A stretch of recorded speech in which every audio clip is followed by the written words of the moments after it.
Hello babe. Sana okay ka lang sa trabaho mo. Sana nga pala. Salamat sa mga tawag mo.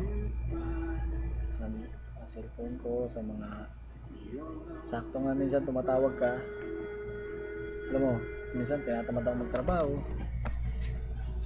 Pero pag tumawag ka, iba na yung nararamdaman ko, parang ginaganahan na. Thank you. Kasi kahit, kahit paano, maparamdam mo sa akin na mahal mo ko. Salamat sa lahat. No, babe, minsan sobrang miss na miss kita. Parang gusto ko lagi naririnig yung boses mo, yung mga tawa mo. Pasensya ka na minsan ha, mapangasar ako o ano mga lumalabas sa bunganga ko. Sorry, minsan ganoon ako. Mahal kita babe. Alam mo minsan nag-iisip na nga lang ako, paano kaya kung magsawa ka sa mga ganitong sitwasyon natin? Ano kaya mangyayari? Hindi naman ganun kadali kalimutan yung taong minahal mo, yung mamahalin mo pa. May mga pangarap ako, di ba? Gusto kong matupad yun, gusto kong tuparin yun sa'yo. Para sa'yo gagawin ko yun. Dapat nga, itong buwan na to, uwi na ako, o next month.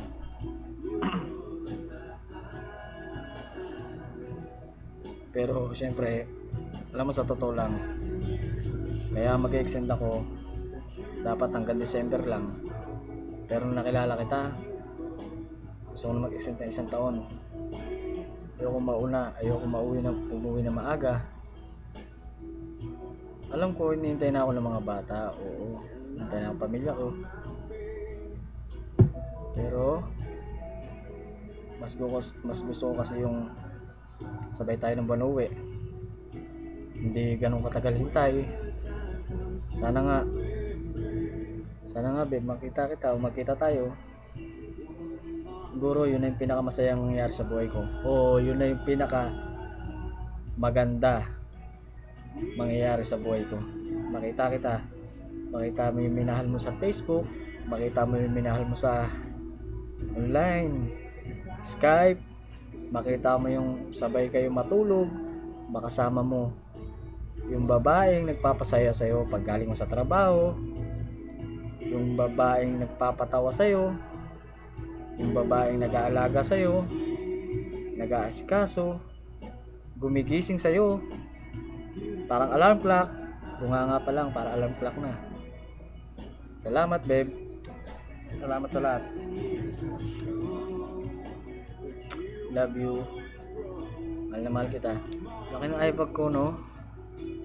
Patutulog naman ng maaga, ba't kaya? I love you baby, I love you. Mag-iingat ka palagi sa trabaho mo. Mahal na mahal kita, I love you. Bye.